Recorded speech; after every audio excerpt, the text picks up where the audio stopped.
সকাল 11টার মতো আমরা অনেক আগে বের হওয়ার কথা ছিল, কিন্তু বৃষ্টির কারণে একটু লেট হয়েছি।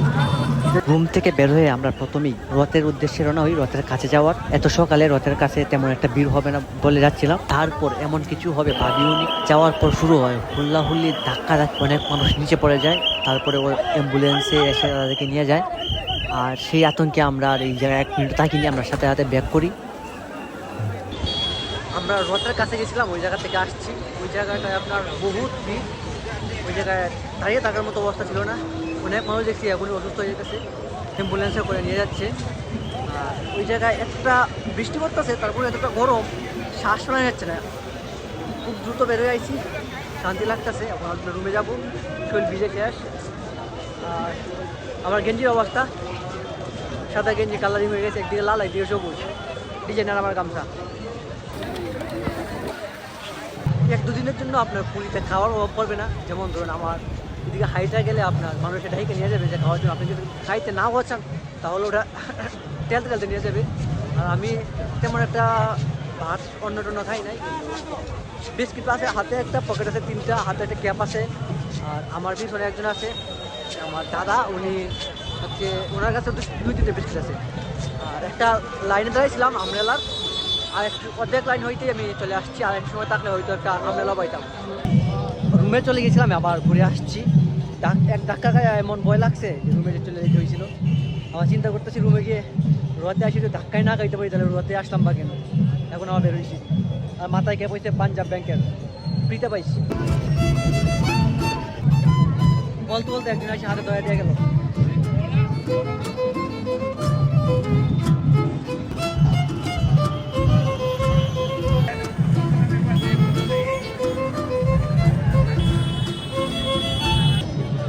যে রাস্তায় হাঁটতেছি, রাস্তাটা আপনার বড় একটা রাস্তাটা আপনার একটু পরে ময়লা হচ্ছে, খুব বেশি ময়লা হইতেছে। আবার ময়লা সাফ করার জন্য সাথে হাতেই সাফাই লোক আছে যারা স্বেচ্ছাসেবী, ওনারা কাজ করতেছে। আর হচ্ছে রাস্তার 2 পাশে যতগুলো বিল্ডিং আছে সবগুলো বিল্ডিংয়ের কালারই এক। রাস্তার আবার পাশেরগুলো সবগুলো কালার এক, আবার অন্য পাশেরগুলো অন্য কালার, যা যেটা ভালো লাগে।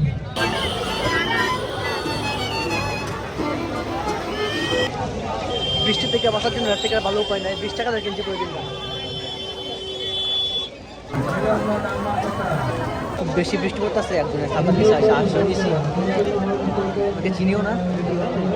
বাইরে একটা লাইন আছে লম্বা, যেখানে আপনার একটা মানুষ বিস্কিট নেওয়ার জন্য দাঁড়ায় আছে। কিন্তু আমার মাঝে মধ্যে মনে হয় যে ওরা রোদ দেখতে আসছে নাকি আপনার বিস্কিট খেতে যাচ্ছে, আসছে কিছুই বুঝতে পারতেছি।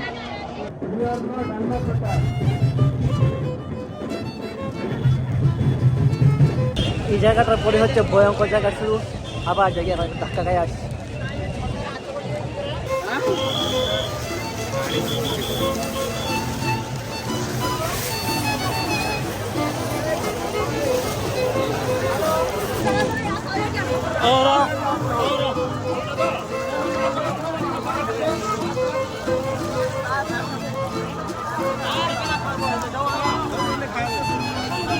এখান থেকে সামনে না গিয়েও আপনি এই জায়গাতে দেখতে পারবেন যে রথের অবস্থা কি। এখানে লাইট দেখাচ্ছে, সরাসরি সভ্যতা হচ্ছে এই জায়গায়। এখানে অ্যাম্বুলেন্স যাওয়ার জন্য আলাদা রাস্তা আছে, মানুষ হাত ধরে রাখছে, ওই দিয়ে আর কেউ যেতে পারে না, শুধু অ্যাম্বুলেন্স আছে।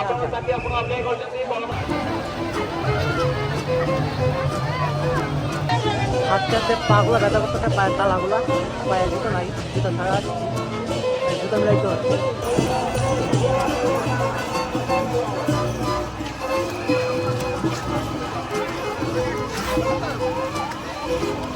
আমি এই মুহূর্তে আছি মন্দিরের পুজোটা আছে, এখান থেকে রথ দেখার চেষ্টা করবো।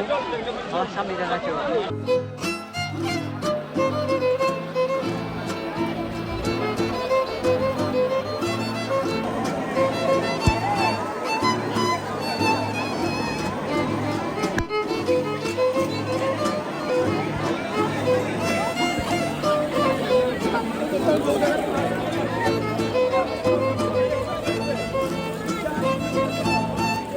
আমাদের কাছ থেকে আবার চলে আসছি। ওই জায়গার অবস্থা খুবই ভয়াবহ। ওই জায়গার জুতার অবস্থা জানি বুঝতে পারবেন, আশেপাশে যখন জুতা ছিঁড়ে আসে ভয়াবহ অবস্থা। ক্যামেরা দিয়ে আমি আপনাকে বুঝতে পারবো না অবস্থা ভয়াবহ। যাই হোক, এখানে আমি লাইভ দেখতেছি, এটা আমার বেস্ট। রথ চলতে শুরু করছে।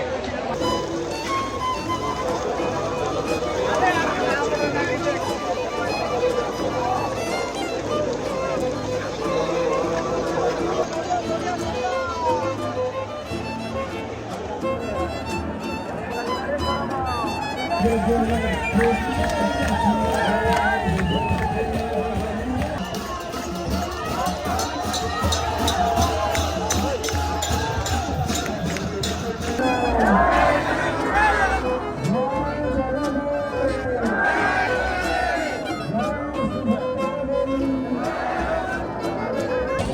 5টায় বেরিয়েছিলাম, এখন বাজে সন্ধ্যা 6টা।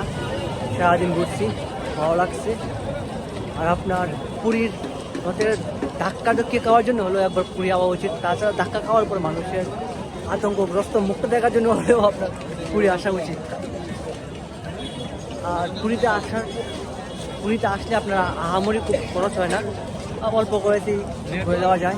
যেমন ধরুন আমি আসছি 2 দিন হয়, আমি খাওয়ার তলে 1 টাকাও খরচ করি নাই।